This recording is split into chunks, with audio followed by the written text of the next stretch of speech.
ہوا ہے یا ہمارے مناظرے بھی پڑے گا اپنے ہمارے ساتھی بھی رہے گا کرتے رہے کون سا بھائی تو ساتھ ہی کا حوالے کی بلا رہے لیکن ٹھیک ہے تو ہر کام سے نوکر نہیں کرنا ہم ہر کام سے کرنے کی ذمہ دار نہیں ہے تو یہ میرا کی تعریف آپ سے ضرور کریں گے کہتے ہیں یہ آپ اس تعریف ہی آپ کے سارے اشارات کو دور کر رہے ہیں اس تعریف سے ہی پری کے مخالف سے سارے اعتراضات ختم ہو جائیں گے اچھا ہم بدعت کے صرف اصول پڑھیں گے سمجھے نہیں سکتے یعنی غیر تو بدعت تو بہت سی ہے نا ہم سب پر گفتگو نہیں کر سکتے آپ کے سامنے ہم جب اصول بدعت کے متعلق ایسے رکھ دیں گے کہ وہ اصول اگر آپ کے ذہن میں ہو تو ٹھک سے آپ پہچان دیں گے کہ یہ سنت نہیں ہے بدعت سمجھے گا اور قرآن نے بھی اصول ہی سے بات کی جو جنان والے فقہاء نے حدیث سے بھی اصول ہی سے بات کی ہے زیادہ ہم کو نکالتے تھے ہم جیسے آپ کو اصول پڑھا کر جائیں گے اور پھر جو ہر فصل پر بدعت پر اگر موقع ملے گا تو پھر کبھی پڑھا دیں گے تو سب سے پہلے بدعت کی تعریف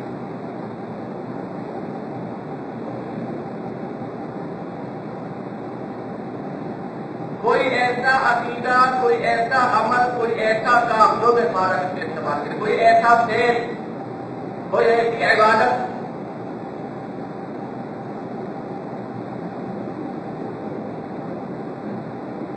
میں تاریخ کو پھر سمجھاؤں گا کہ جس کا مقتضی مقتضا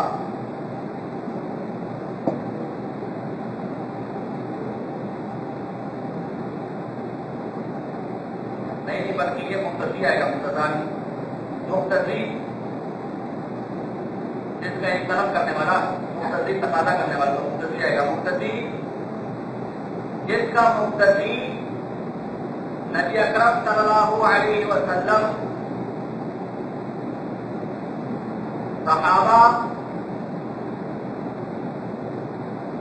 تابعین تبع تابعین خیر القرون کا بھی تم یہاں کا نکالیں گے کہ زمانے میں موجود ہو جس کا مقتضی ان زمانوں میں موجود ہو کوئی بھی فعل عمل عقیدہ جس کا مقتضی ان زمانوں میں موجود ہو میں سمجھاتا ہوں کیسے میں سمجھاتا ہوں اور اس پر سجی تابعین سوا کا ذکر پڑے گا اور اس پر کوئی معنی بھی موجود نہ ہو اس پر کوئی معنی بھی سمجھاتا ہوں اس پر کوئی مانع بھی موجود نہ ہو پھر بھی وہ کام وہ عمل وہ عقیدہ نہ تو اللہ کے رسول نہ صحابہ نہ تابعین نہ تبع تابعین نے اپنایا تو آج اگر اس کو کیا جائے گا تو بدعت کہلائے گا سمجھاتا ہوں تاریخ نکلی کوئی ایسا قول فعل عمل جس کا مقتضی نبی تابعین صحابہ وغیرہ کے زمانے میں موجود ہو اور کوئی مانع بھی موجود نہ ہو پھر بھی وہ کام نبی اکرم صلی اللہ علیہ وسلم اور فلاں نے نہ کیا ہو آج اگر اس کو کیا جائے گا تو بدعت کہلائے گا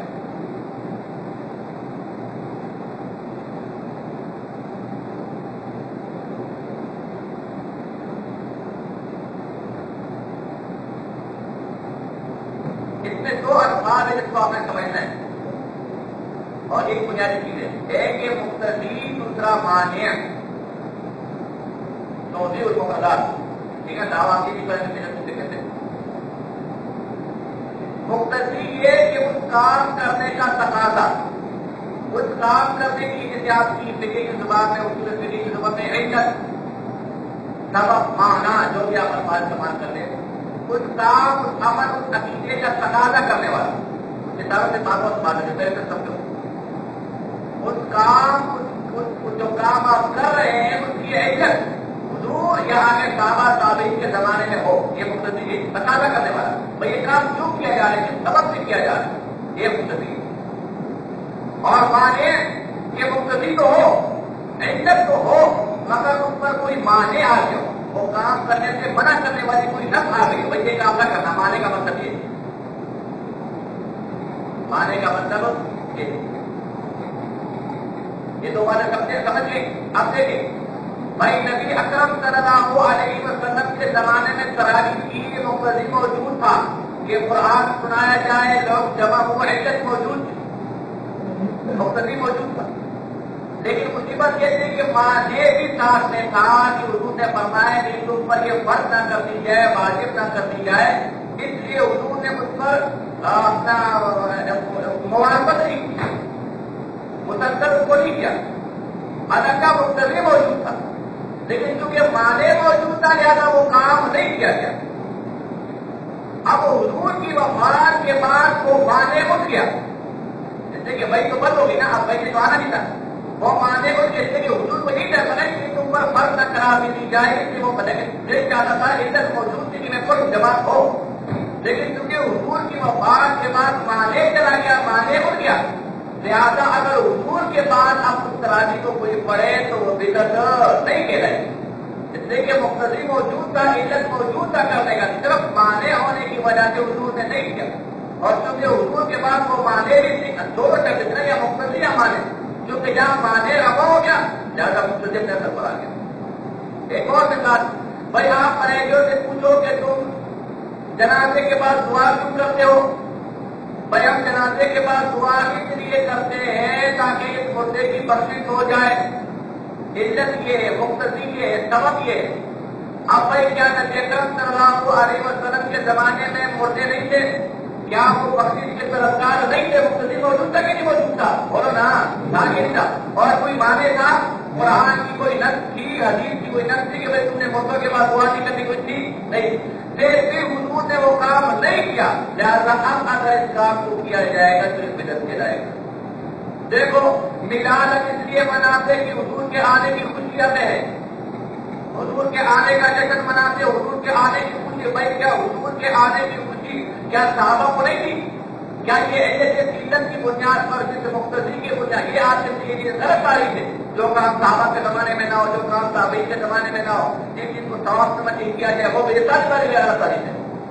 کوئی مقتدی حضور کے جانے مانے تاریخ ہے، جتنی تاریخیں کرو. مفتی احمد یار گجراتی نے انہی تاریخوں کی بنیاد پر 4 حق میں چیلنج کیا ہے کہ دیوبندی بدعت کی کوئی ایسی تعریف کر لے کہ جس کی تعریف کے جب ہمارے سارے کام بدعت ہو جائیں، ان کے سارے کام ٹھیک ہو جائیں.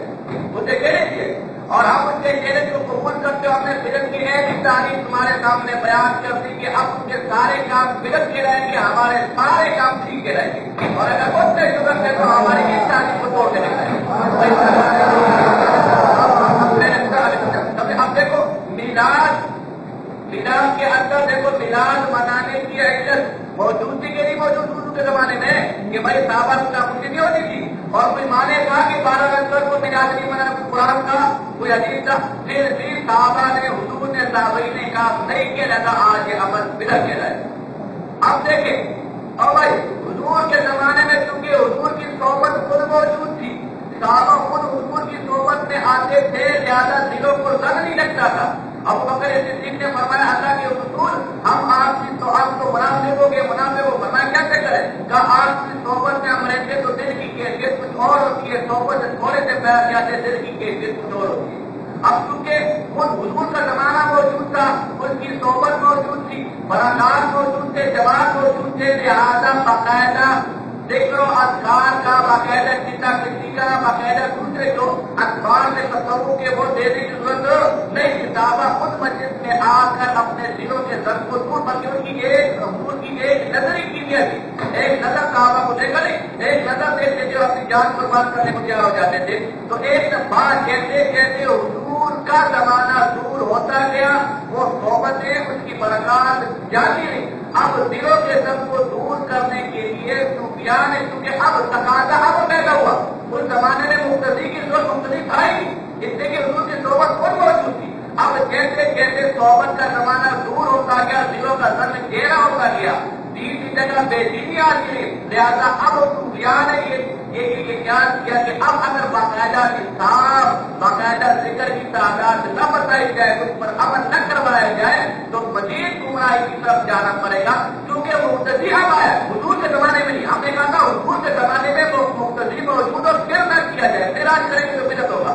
اس کا مقتدی کیونکہ حضور کے زمانے میں نہیں تھا، عزت نہیں کیا تھا. اب اگر کے طریقوں پر عمل کریں گے تو بدعت طریقے سے کیونکہ طریقے اب پیدا ہوئے.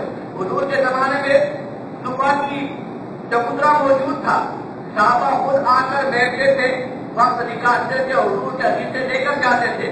بعد کا دور کاروبار کا دور ہوا, دین سے دوری کا دور ہوا, دین کی تعلیم سے دوری کا دور ہوا, لوگ بجائے دین طرف آنے کے مہاراج کی طرف جانے لگے. اب اگر انہیں مارک قرآن کے ان سب کو دین کے اس مخصوص طریقے پر جس کا دل کرے آ جائے بیٹھ یا دین سیکھے چلے جائے, اس طریقے پر عمل کرنا ممکن نہ رہا. اور اگر اس دین کے لیے ایسے شعباجات, ایسے مدارس قائم نہ کیے گئے تو دین چلے جانے کا خوف ہے. کیونکہ مقتدی باہر ہے نا, حضور کے زمانے میں جو مدارس ہوتی نہیں جو ان کی ذات پر موجود تھی, محدود صحابہ تھے, محدود مسجد تھی, محدود علاقے تھے. بعد میں چونکہ دین پوری دنیا میں پھیلا, کسی فرد واحد کے پاس آ کر اکٹھا ہونے کی ضرورت ہی نہیں تھی. اور اگر آپ ان چیزوں کو بالکل چھوڑ دیں تو دین کے ضائع ہو جانے کا خوف تھا. کیونکہ مدارس قائم کرنے کی, مدارس کے موجودہ ترتیب دینے کا تقاضا بعد سے پیدا ہوا. مقتدی بعد میں, حضور کے زمانے میں ہی ہم نے تعریف یہ کی تھی کہ حضور کے زمانے میں مقتدی موجود ہو, عزت موجود ہو, پھر بھی وہ عمل نہ کیا تو عمل کریں گے تو بدعت ہوگا. لیکن جب حضور کے زمانے میں مقتدی موجود ہی نہیں تھا, اب مقتدی پیدا ہوا تو اب اس پر عمل کرنے سے کوئی فرق اور کوئی فرق نہیں پڑے, کوئی فرق نہیں پڑے گا اور کوئی فرق. لہٰذا نہ تو آج کے مدارس بدعت ہے, نہ ہی آج کے سیاسی ٹیچا شکتی بدعت ہے, اس لیے کہ ان کے تقاضے, ان کے مقتضیات نہ ہی آج کے رحمت کے رحمان کی مطلوب. دیکھنا حضور کے زمانے میں ہر آدمی خود اس کا ایمانی جذبہ تھا, بغیر اسباب کے, بغیر چیزوں کے نکل پڑتا تھا. آج کوئی ایمانی جذبہ موجود نہیں ہے, وہ قربانی موجود نہیں ہے, وہ تبلیغ کی اکیلے نکل جائے وہ تبلیغ موجود نہیں ہے, اور تبلیغ دین کا مستقل شو ہے. لہٰذا اگر اس شعبے کو بالکل چھوڑ دیا جائے تو مستقل ایک دینی فریضے کے ختم ہو جانے کا ڈر ہے. لہٰذا اس کو بچانے کا, اس کو آسانی سے اس پر عمل پیدا ہونے کے لیے بزرگوں نے یہ تبدیل کے تقاضا بھی پیدا ہوا کہ اگر ہم اس طریقے پر عمل نہ کریں, اس ترتیب پر عمل نہ کریں تو ہماری اپنی کو تاریخ کی وجہ سے دین کا مستقل شعبہ ضائع ہو جائے گا. کیونکہ تقاضا مقتضی اب پیدا ہوا, اور مسائل سے مانے بھی قرآن ہے کہ رحمت اجتماع یہ قرآن مدارس کی قرآن مانے بھی نہیں نا, لیکن مقتضی اب پیدا ہوا. بدعت کب پڑے گا جب مقتضی اس دور میں موجود ہو, پھر بھی عمل نہ کیا ہو. اب عمل کر, لیکن جب مقتضی اس دور میں موجود تھا نہیں کیا تو کوئی وجہ نہیں نہ کرنے کی. اب چونکہ مقتضی اب پیدا ہوا, حضور کے زمانے میں اس عزت کی ضرورت تھی, یہ تقاضا تھا کہ ہم کہتے ہیں ان کے زمانے میں بھی یہ تقاضا, یہ عزت ہوتا وہ حضور بھی ضرور کرتے ہیں عمل, لیکن چونکہ زمانے میں نہیں تھا, عزت نبی آئی ہے, تقاضا آتی ہے, مقتضی آتی ہے. لہٰذا اب اگر اس پر عمل کریں گے تو بدعت نہیں ہوگا. اور میں یہاں بات بتائے گی کیا ہے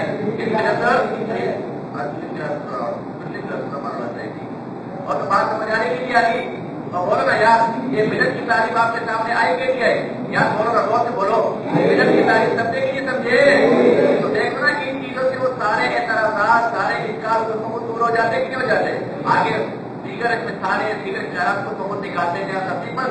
مقتضی اور مانے, حضور کے زمانے میں عزت سبب موجود ہو اور کوئی مانے بھی نہ ہو, پھر بھی حضور نے صحابہ کے تابعین نے محمد نہ کیا, آج اگر کریں گے تو مل کے رہے گا. اس لیے کہ وہی بات جیسے انہوں لقوانا خیرا لسبقون الیہ لانہم لم یسرفوا خطا من القتال الخیر الا وقد بادروا الیہ. ٹھیک ہے نا, یہ ہو ہی نہیں سکتا کہ حضور کے زمانے میں چیز موجود ہو, صحابہ کے زمانے میں چیز کا تقاضا عزت سبب موجود ہو, پھر بھی نہ کیا تو کسی وجہ سے نہیں کیا ہوگا.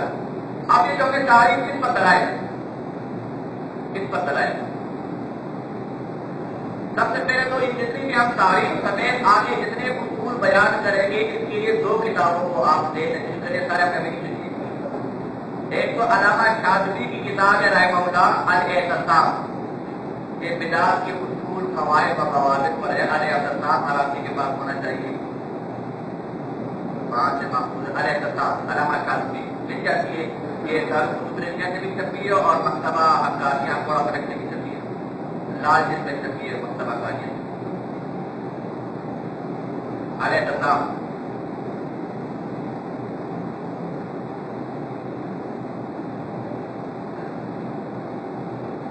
اور دوسری کتاب ابو شامہ کی ہے, امام مسلم کے استاد ہے ابو شامہ, ان کی الابداع فی موارد ابتداء, ابتداء بدعت سے, الابداع یہ بھی بدعت سے. ایک باب فائل تو باب اختیار ہے. الافتاح فی موارد ابتداء، یہ ابو شامہ کی کتاب ہے، یہ پاکستان میں نہیں چھپی، بیرون سے چھپی ہے. یہ ہماری تعریفات اصول سارے وہی سے باب ہوتے ہیں. اس کے مقدمے کے نزول میں جہاں سے کی تاریخ کی معنی سے ملتے دونوں میں. البتہ آپ بریجوں کی اس پر ہمارے اس بات پر بریجوں کا حوالہ بھی موجود ہے، ہماری اس تاریخ پر بریجوں کا حوالہ موجود ہے. لہٰذا الزام الختم جب آپ کے ابا جی نے مان لیا تو کوئی اعتراض ہی نہیں ہے، پھر مزید رائے دینے کی ضرورت نہیں ہے. بھائی بریجوں کے لیے احمد خان کا حوالہ قطعی حجت رکھتا ہے. احمد خان اپنے وسائل صفحہ نمبر 8 سے لکھے کہ میرا دین و مذہب جو میری کتابوں سے ظاہر ہے اس پر عمل کرنا ہر فرد سے عام فرض ہے. میرا دین و مذہب جو میری کتاب، نہ قرآن سے نہ حدیث سے، نہیں جو میری کتابوں سے، یہ اس کی نبوت کی طرف بنا دے گی اشارہ جو کہتے ہیں. میرا دین و مذہب جو میری کتابوں اس پر عمل کرنا ہر فرد سے عام. نماز پڑھنے کے لیے، حج پڑھنے کے لیے تک نہیں، ہر فرد سے جتنے بھی شریعت کے فرائض ہیں ان سے عام فرد میری کتابوں پر عمل کر رہے ہیں. وہ اگر نماز آ گیا، قرآن آ گیا، حدیث آ گیا، حج آ گیا، زکات ہے اور میری کتابیں آپس میں آتی تو میری کتاب کی طرف آؤ. تو اب دو باتیں مناظر تھا، یا تو آپ ان کی ان کتابوں کے جو ہم حوالے دیں یا منکر ہے یا عمل نہیں کر رہے. اگر منکر ہے تو فرق کا منکر ہونے کے سے کافر ہے، اور اگر اقرار تو کرے عمل نہیں کرے تو فاسق ہے. فرق کا کرنا فاسق ہے نا. دو رشتے میں جو کافر و فاسق کو مناظرہ کرنا جائے پہلے آپ توبہ کریں، کلمہ پڑھیں، اس کی بات کرا کے ہم باتیں کریں. سمجھے کہ سمجھے بولو نا. تو اس لیے ان کے حوالے اچت رکھتے ہیں، ان کے لیے ان کے جب بھی ان کے نام پڑھے چلتے اس کے نام سے ان کے حوالے کو نہیں مانتے. تو بات سمجھے کہ سمجھے.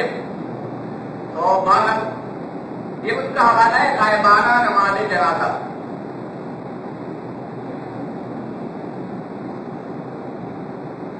اس کا صفحہ نمبر 38 ہے. اس کی کتاب کا نام ہے غائبانہ نماز جنازہ. اس کا صفحہ نمبر 38 ہے. اس پر خود وہ غیر مقلدوں کو جواب دیتا ہے کہ غیر مقلدوں تم یہ جو جنازے کی غائبانہ جب ایک آدمی مر جاتے سامنے موجود ہے کا غائبانہ نماز جنازہ پڑھتے ہو نا، اس بات سے کرتے ہو کہ وہ جو مردہ ہے جو بندہ مر گیا ہے اس کا اثار ثواب ہو جائے، اس کی مغفرت ہو جائے، اس کے درجات بلند ہو جائے. تو کیا حضور علیہ السلام کے زمانے میں کئی صحابہ مختلف بلاد متفرقہ کئی شہروں میں دور دراز کے شہروں میں کیا موت نہیں ہوئے؟ کیا ان کی وفات نہیں ہوئی؟ کیا وہ نبی اکرم صلی اللہ علیہ وسلم کی رحمت کے جنازے کے دعا کے محتاج نہیں تھے؟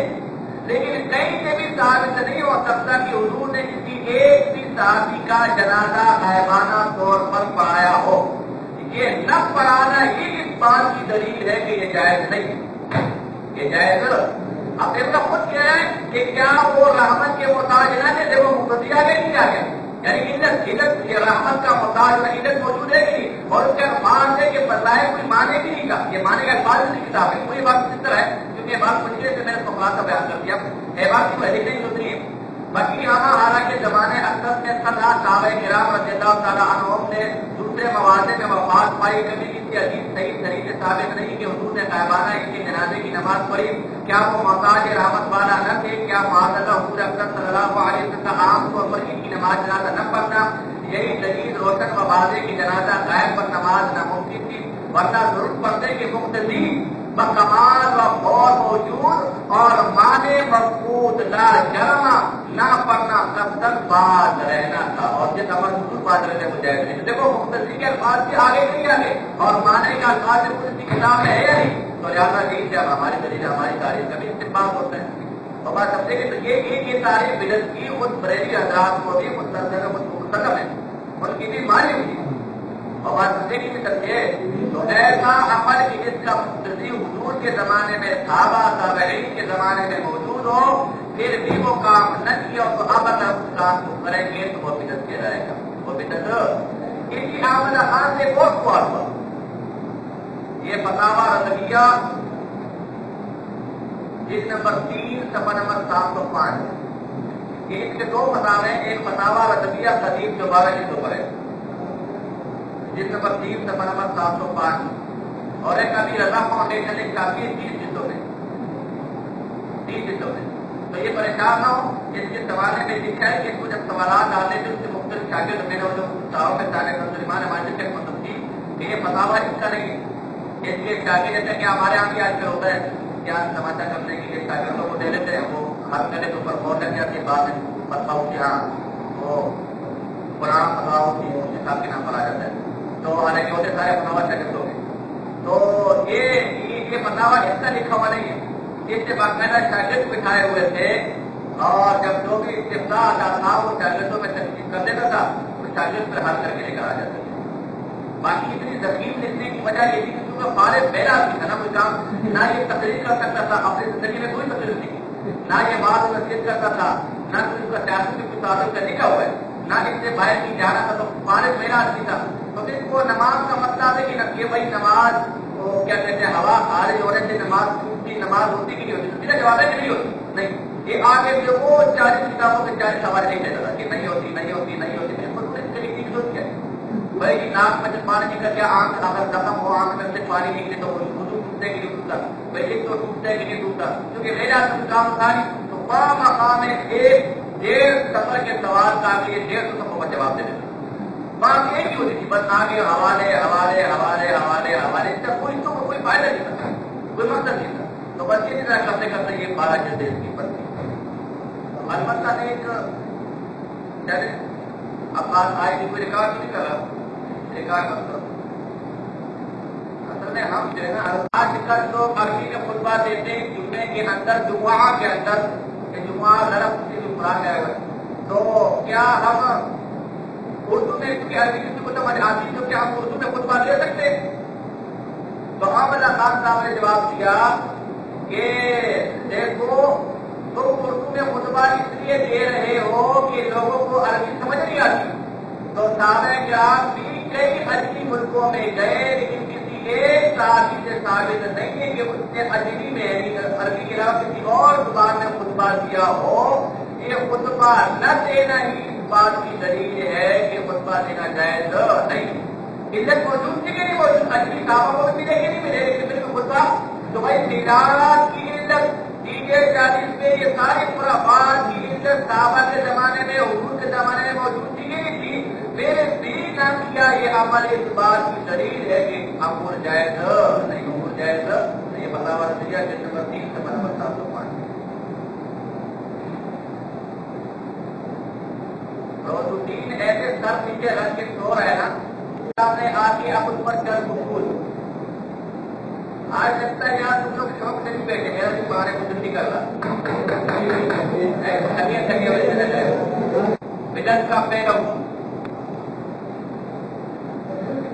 کسی کام کو نبی اکرم صلی اللہ علیہ وسلم نے ترک کر دیا ہو نہ کیا ہو تو آج اگر ہم اس کام کو کریں گے تو وہ بدعت کہلائے گا. کسی کام کو نبی اکرم صلی اللہ علیہ وسلم نے ترک کر دیا ہو نہ کیا ہو آج اگر وہ کام ہم کریں گے تو وہ بدعت کہلائے گا.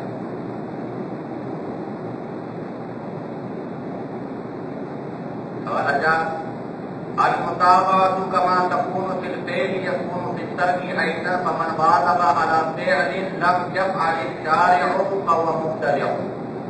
جیسے کہ المطابقت کرتی ہے نبی اکرم صلی اللہ علیہ وسلم کے کرنے میں تو جو کام نبی نے نہ کیا اس سے بھی ہم اتباع کریں گے. بس اگر کوئی ایسا کام کیا کہ جو نبی نے نہ کیا ہو اور کام ہوئے دوسری تو ادھر اپنی جگہ پر بیٹھا ہے تو ٹھیک بیٹھا ہے مجھے نمبر 1 نمبر 4 مقدمے میں شروع میں دیکھیں تو حوالہ مل جائے گا. نمبر 4 اور شیخ افضل محدث دہلوی نے اشیاء الجماعت جلد نمبر 1 صفحہ نمبر 19 میں لکھا ہے اتباع ہمسنا کے طرف سے واجبت پر دفتر کے لیے باعث پر کان کے مواد نماز پر سے آنکھ کا چارہ کا واجب مختلف ہو. ٹھیک ہے یہ جلد نمبر 1 صفحہ نمبر 19 یہ فارسی یہ افضل محدث دہلوی کی فارسی میں 3 جلدوں میں کتاب ہے. یہ اس کی مشکات کی طرح 19 یہ مقدمے کے اندر بات کی ایک جلد نمبر 1 مقدمہ تو جلد نمبر 1 ہے نا یار تمہارے یہاں کتنے جلد میں مقدمہ لکھا جاتا ہے اور پہلے والے کا صفحہ نمبر 4. یہ دونوں مکتبہ رشیدیہ جو کوئلہ سے سکی ہے ان کا حوالہ ہے. اور یہ مکتبہ رشیدیہ دراصل حق سے مرقات ہے، وہ دراصل حق سے دارالکتب العلمیہ والے کا، یعنی دارالکتب العلمیہ والے کا بھی صفحہ نمبر 4 بنے گا.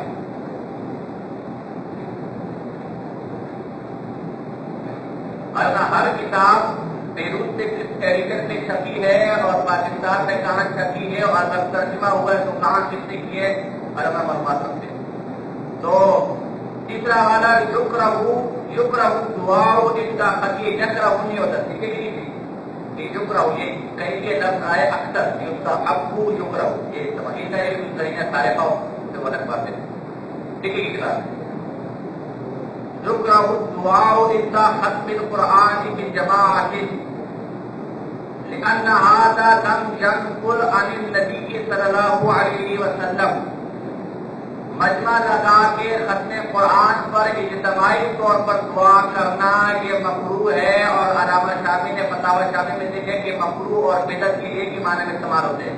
تو یہ مکروہ ہے، بدعت ہے، اس لیے کہ لم ينقل عن النبی صلی اللہ علیہ وسلم یہ چیز یا نام خارجہ کیا جس کے بدعت ہونے کی دلیل یہ ہے، علت یہ ہے، سبب یہ کہ کام نبی اکرم صلی اللہ علیہ وسلم سے منقول نہیں ہے. تو دیکھ رہا ہوں حضور آئے نہیں آ رہے کہ جو کام نبی اکرم صلی اللہ علیہ وسلم سے منقول نہ ہو تو وہ بدعت کہلائے گا. لیکن پھر پوری 2 شرطوں کے ساتھ مقتضی اور مانع کے آگے اس کی تفصیل آ جائے گی. اب دیکھو میلاد اگر حضور سے منقول ہے تو بتاؤ، تیجا حضور سے منقول ہے تو بتاؤ، قبر پر مزارات اور پرانا حضور سے منقول ہے تو بتاؤ. اگر نہیں تو پھر ان کا نہ کرنا سنت ہے اور کرنا بدعت. سمجھے کہ نہیں سمجھے؟ یہ بیگا جی جانے کے مقدمے میں سفائی نمبر آتے مقدمے جہاں اصول لکھے وہاں یہ بات مل جائے.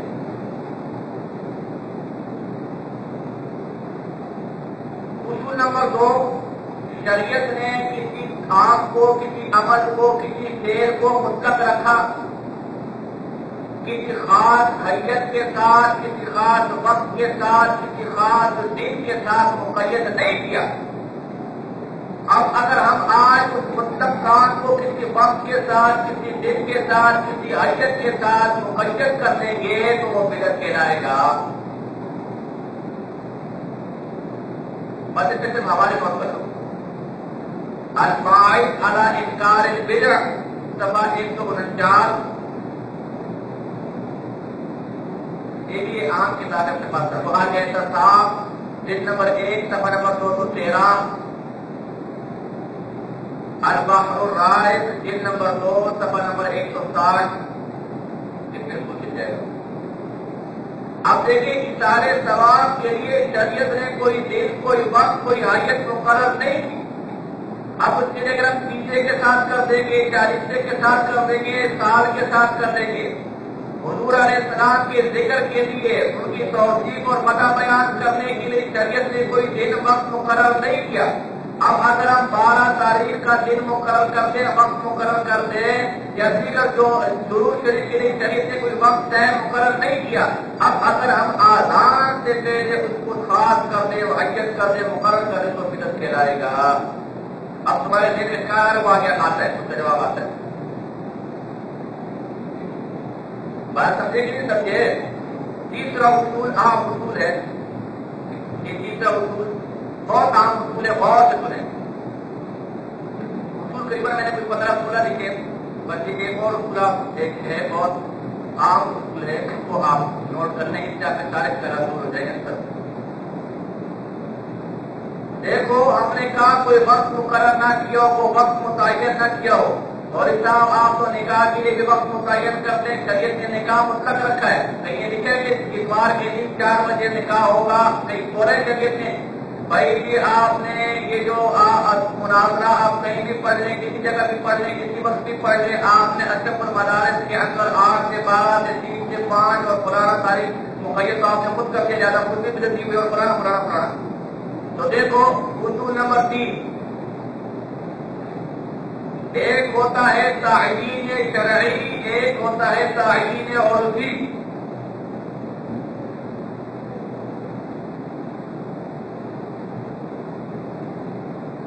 ایک ہوتا ہے تعیین شرعی، ایک ہوتا ہے تعیین عرفی۔ تعیین شرعی یہ کہ شریعت نے کسی کام کے لیے کوئی وقت، کوئی دن، کوئی حیثیت مقرر کی ہو۔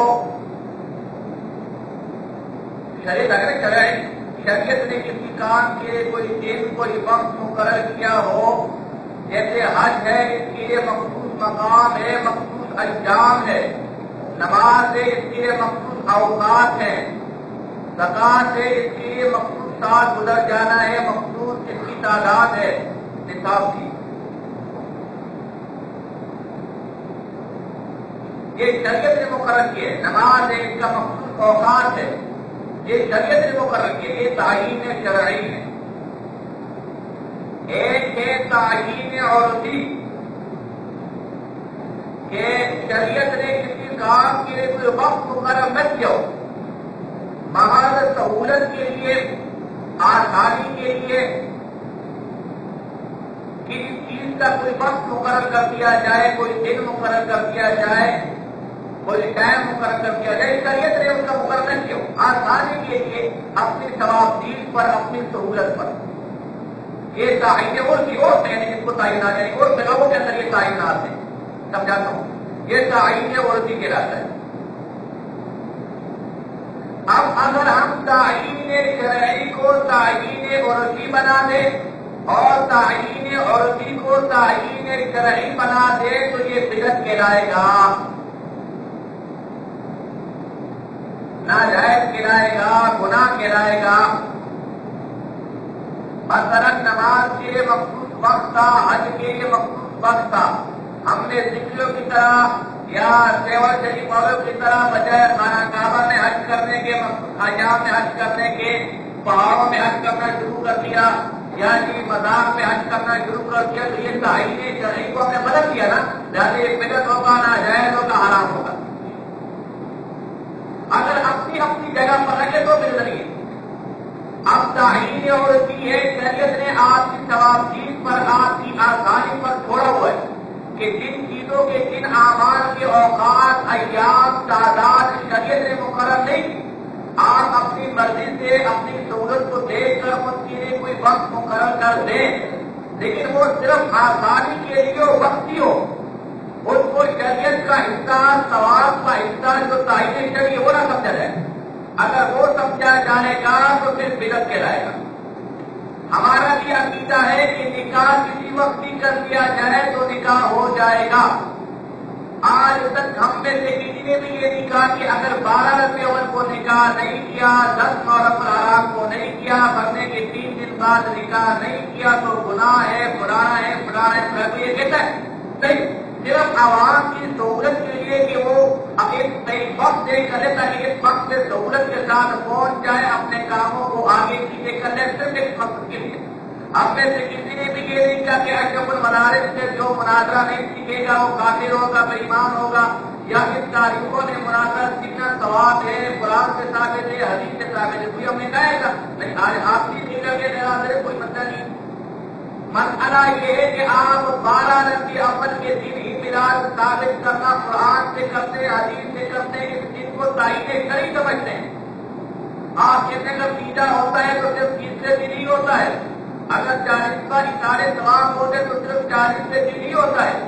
ان اشارے ثوابوں کے جو متق چیزیں تھی اور ان اپنی خرافات سے جو متق چیزیں تھی، آپ نے جو دن مقرر کیے ہیں ان دنوں کو بھی آپ شریعت کا حصہ سمجھتے ہیں۔ لہٰذا آج تک یہ کوئی مطلب تصور ہی نہیں کر سکتا کہ 12 ربیع الاول کبھی 10 محرم الحرام کو منائی جائے، ہو سکتا ہے؟ 12 ربیع الاول کبھی 13 ربیع الاول کو منائیں گے، کبھی ہو سکتا ہے؟ تیجا کبھی 5ویں دن منائے گا، کبھی سنا ہے؟ برسی کبھی 1.5 سال کے بعد منائے گی، کبھی سنا ہے؟ نہیں۔ آپ نے اس تعینات کو شریعت کا درجہ دے دیا ہے، اسی کے ثبوت پر قرآن اور حدیث پیش کرتے ہیں، لہٰذا یہ بدعت کہلائے گا۔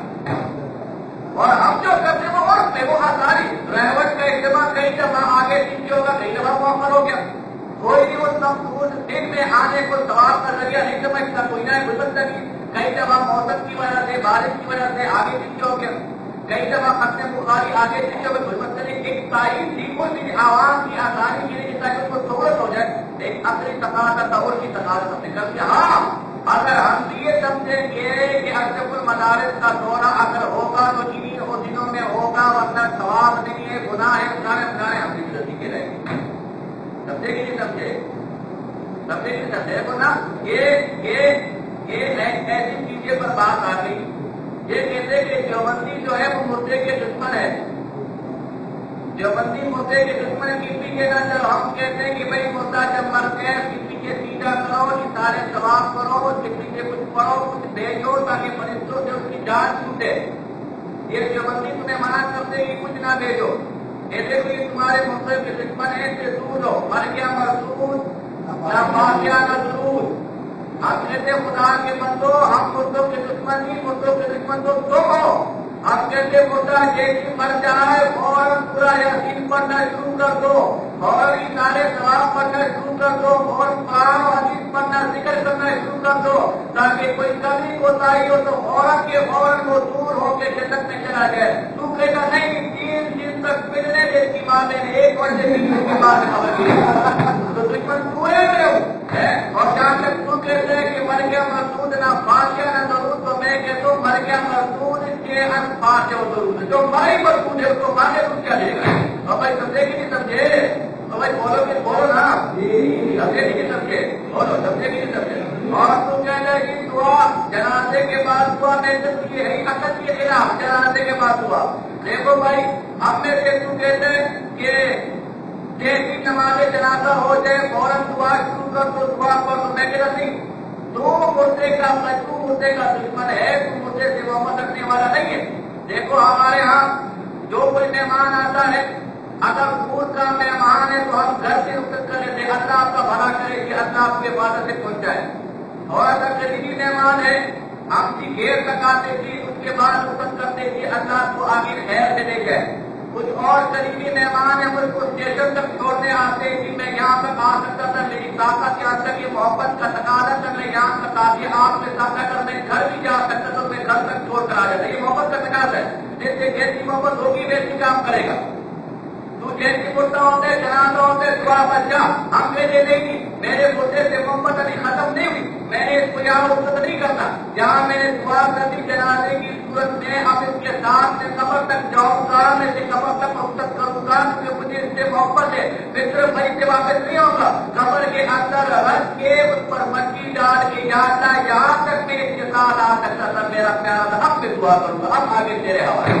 اور تو بتاؤ مدت سے محبت کرنے والے ہم وہ لوگ ہیں جو اس کو راستے میں چھوڑ کے چھوڑ گئے اور ہم جہاں تک ہماری طاقت کی جا سکتی تھی وہاں تک گئے ہی نہیں گئے تو مدت سے محبت ہمیں ہے تمہیں اور بولنا یار بولو نا تمہارا زمین میں ایسے کئی یہ جو پرہیزوں کے ساتھ گفتگو نا انہوں نے عوام کو یہ کتب بنایا ہوا ہے کہ ان میں نیب اس کے خرچ کا تقاضا ہے حاضر ناظر ہمارا مستقل موضوع ہے کہ ان میں نیب کا علم سے کوئی تعلق نہیں حاضر ناظر کا علم سے کوئی تعلق نہیں انڈیا 40 روپے کا علم سے کوئی تعلق عوام کے سامنے اگر آپ اس انداز سے بیان کریں گے تو عوام آپ کے ساتھ انداز آئے گی. یہ عوام کو یہ کہ کتب بنائے کہ دیکھو ہم تو علم غیب مانتے ہم تو اردو کی فضیلت مانتے حاضر ناظر مانتے مختار کو اور ایک اردو کے علم کی منکر حضور سے پتہ ہے کہ منکر ہے تو آپ یہ چیزیں عوام کے سامنے رکھو کہ نہ اس سے حضور سے کوئی فضیلت ہے نہ کوئی منقبت ہے. اور سمجھے کہ نہیں سمجھے دیکھو نا نور بجائے ایک بس نقطہ لگا کے چلتے دیکھو جی کہ حضور کو ہم نور مانتے ہیں اس لیے کہ ان کی فضیلت ہے تو نہیں نور کو نور ماننا ان کی کوئی فضیلت نہیں. حضور معراج پر گئے اگر نور سے کوئی فضیلت نہیں. حضور اللہ تعالیٰ کے کئی فرشتے روزانہ صبح شام آتے جاتے کہ نہیں بولو نا. جبرائیل علیہ السلام نے ایک پل کر یوسف علیہ السلام کو کنویں میں گرایا گیا. اللہ تعالیٰ نے جبرائیل علیہ السلام کو بھیجا کنویں میں گرنے سے پہلے جبرائیل نے پروں سے سنبھال دیا. اور اب اللہ کے نبی کے پاس روزانہ آتے 600 پردے نوری مخلوق کو روزانہ یہ جو اپنے کندھوں پر بیٹھے ہوئے یہ صبح آتے شام کو جاتے گویا نور کا اوپر سے نیچے آنا یہ کوئی کمال نہیں ہے. سورج روزانہ چمکتے کوئی کسی کو حیرت نہیں ہوتی کوئی کمال ان کی فطرت ہے.